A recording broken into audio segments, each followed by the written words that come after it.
La divine volonté, pas à pas, par Safia, petite épouse de l'Esprit Saint. La Reine du Ciel, dans le royaume de la volonté divine, à Luisa Picaretta.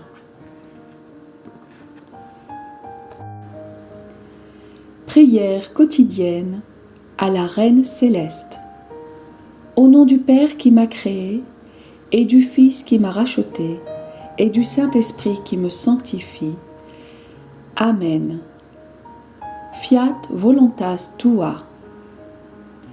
Reine immaculée, ô céleste maman, en ce mois qui t'est consacré, je me place sur tes genoux maternels, m'abandonnant entre tes bras comme ton enfant chéri, et te demandant avec véhémence la plus grande de toutes les grâces, celle que tu m'admettes à vivre dans le royaume de la divine volonté. Sainte Maman, toi qui es la reine de ce royaume, permets que je vive en tant que ton enfant, que ce royaume soit rempli de tes enfants. Je me confie à toi afin que tu y guides mes pas et que, soutenu par ta main maternelle, tout mon être vive constamment dans la divine volonté. Tu seras ma maman. À toi, ma maman, je confie ma volonté pour que tu l'échanges contre celle de Dieu et qu'ainsi je sois assurée de ne jamais quitter cette divine volonté. Je te prie de m'éclairer afin que je comprenne bien ce qu'est la divine volonté. Amen. Je te salue Marie très pure, conçue sans péché. Le Seigneur est avec toi. Tu es bénie entre toutes les femmes, et Jésus, le fruit de tes entrailles, est béni. Sainte Marie, Mère de Dieu, co-rédemptrice du monde, Mère et Reine de la divine volonté, Immaculée Conception, Mère des vivants et de l'Église, prie pour nous pécheurs de toutes les générations, et veuille répandre l'effet de grâce de ta flamme d'amour à toute l'humanité, maintenant et à l'heure de notre mort. Amen. 7e jour. La Reine du Ciel, dans le royaume de la divine volonté, reçoit le sceptre de commande. La très sainte Trinité en fait sa secrétaire. L'âme à sa Reine immaculée. Souveraine maman, vois ta fille prosternée à tes pieds, et qui ne peut vivre sans toi, même si aujourd'hui tu viens à moi avec ton sceptre de commande et ta couronne royale. Tu es quand même ma maman. Toute tremblante, je me jette dans tes bras pour que tu soignes les blessures que j'ai faites à mon âme en faisant ma propre volonté. Écoute, ma souveraine maman, si tu n'opères pas un prodige et ne prends pas ton sceptre de commande pour me guider dans tous mes actes et empêcher ma volonté de commander en moi, je ne parviendrai jamais à établir ma vie dans le royaume de la divine volonté. Leçon de la Reine du Ciel. Ma très chère fille, viens dans les bras de ta maman et sois bien attentive. Je vais te parler des prodiges inouïs que la divine volonté a accomplis en ta céleste maman. Les 6 pas faits en moi par la divinité et décrits plus haut correspondent aux 6 jours de la création. À chacun des jours de la création, Dieu prononça un fiat. C'était comme s'il franchissait une étape à chaque fois.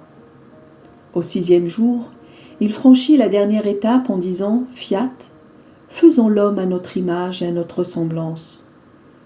Le 7e jour, il se reposa de ses travaux comme pour contempler tout ce qu'il avait créé avec tant de magnificence. En regardant son travail, il dit « Mes travaux sont d'une merveilleuse beauté, tout y est parfait, ordonné et harmonieux. » Regardant l'homme, il dit dans l'ardeur de son amour « Ce que j'ai fait de plus magnifique, c'est l'homme. Il est le chef-d'œuvre, la couronne de toutes mes œuvres. » Ma conception surpassa tous les prodiges de la création. Et c'est ainsi que le Créateur voulut que le fiat qu'il prononça sur moi se fasse en 6 étapes, comme pour l'ensemble de la création. Au moment où je pris possession du royaume de la divine volonté, les étapes en moi prirent fin et commença dans mon âme la vie complète de la divine volonté. Oh, À quelle divine hauteur le Très-Haut me plaça. Les cieux ne pouvaient ni m'atteindre ni me contenir. La lumière du soleil était petite devant la mienne. Aucune chose créée ne pouvait me dépasser. Je nageais dans les océans divins, comme s'ils étaient miens. Le Père Céleste, le Fils et le Saint-Esprit aimaient ardemment me tenir dans leurs bras pour chérir leur petite fille.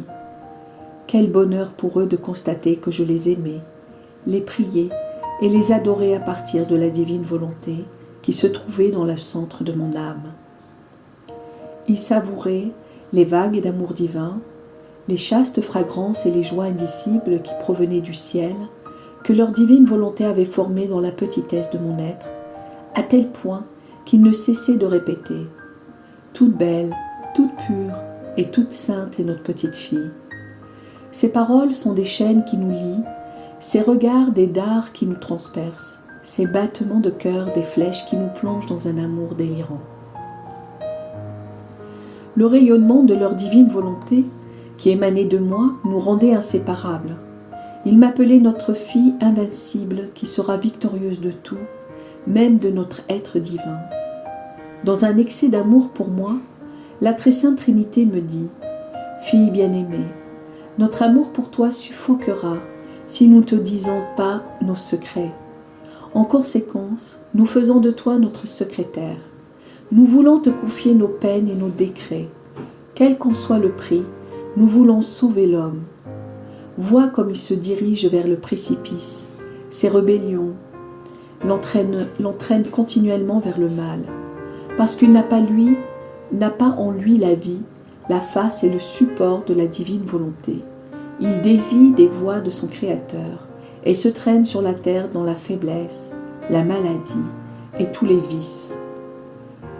Et il n'y a pas d'autre moyen de le sauver que par la descente sur la terre du Verbe éternel qui prendra son apparence humaine avec ses misères et ses péchés. Le Verbe éternel deviendra son frère, le conquérera à force d'amour et de souffrance. Il lui donnera tellement de confiance qu'il le ramènera dans nos bras paternels. Oh, comme le sort de l'homme nous afflige. Notre peine est immense et nous ne pouvons confier la tâche à personne d'autre. N'ayant pas la divine volonté en lui, l'homme ne peut comprendre ni nos souffrances, ni la grave méchanceté de l'homme tombé dans le péché. À toi qui possèdes notre divine volonté, il est donné la possibilité de comprendre cela. Par conséquent, en tant que notre secrétaire, nous voulons te révéler nos secrets et mettre en tes mains le sceptre de commande pour que tu puisses tout dominer et tout gouverner.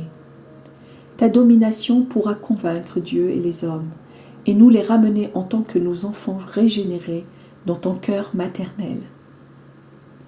Qui pourrait dire, ma chère fille, ce que mon cœur ressentit à cette parole divine? Une souffrance intense m'envahit et je résolus, au risque de ma vie, de conquérir Dieu et les créatures et de les réunir. Ma fille, écoute bien ta maman. Tu avais l'air surprise en m'entendant te raconter l'histoire de mon entrée dans le royaume de la divine volonté. Sache que c'est aussi ta destinée.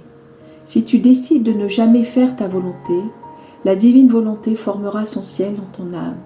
Tu te sentiras inséparable de Dieu. Le sceptre de commande sur toi-même et sur tes passions te sera donné. Tu ne seras plus esclave de toi-même, car la volonté humaine rend la créature esclave et l'empêche de s'élancer vers son Créateur et Père Céleste. Avec sa volonté humaine, il est impossible à l'homme de connaître les secrets du grand amour avec lequel le Père l'aime. Il est comme un étranger dans la maison de son Père divin. Quelle distance la volonté humaine établit entre le Créateur et la créature. Écoute-moi bien et fais-moi plaisir. Dis-moi que tu ne donneras plus jamais vie à ta volonté humaine et je t'emplirai complètement de la divine volonté. L'âme à sa reine immaculée. Sainte Maman, aide-moi. Ne vois-tu pas ma faiblesse? Tes merveilleuses leçons m'émeuvent jusqu'aux larmes, et je pleure sur les nombreuses fois où j'ai fait ma propre volonté, m'étant ainsi éloignée de la volonté de mon Créateur. Oh, s'il te plaît, douce maman, ne me laisse pas à moi-même. Unis ma volonté à la divine volonté, et enferme-moi dans ton cœur maternel, où je serai certaine de ne jamais faire ma propre volonté. Petite pratique. Pour m'honorer aujourd'hui, tu resteras sous mon manteau pour vivre sous ma surveillance. En m'adressant 3 Je te salue Marie, tu me prieras de faire connaître la divine volonté à tous. Oraison jaculatoire. Céleste Maman, enferme-moi dans ton cœur pour que je puisse y apprendre la manière de vivre dans la divine volonté. Amen. Fiat voluntas tua.